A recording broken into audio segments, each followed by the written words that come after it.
Overall একটা experience. We painted our body and everything. অনেক সিনিয়ররা পছন্দ করে না, ব্যাপারটা উই ডিডন্ট কেয়ার, কারণ it's a show business thing. আমরা জাস্ট এন্টারটেইন করতে আসছি। 30 মিনিট স্টেজে থাকা সবচেয়ে বেশি ইম্পর্টেন্ট পার্সোনালি আমার কাছে। যারা আমাদের শোতে যায় তারা জানে যে এখানে কোনো কিছু নকল না।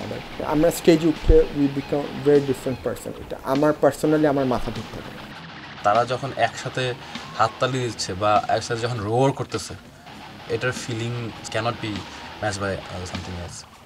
দাঁড়িয়ে দাঁড়িয়ে বাজাচ্ছি, সামনে অডিয়েন্স শুনছে, এইটুকু যদি হয় তাহলে অনেক ব্যান্ড আছে। মানুষ এক্সপেরিয়েন্সটাকে মনে রাখবে।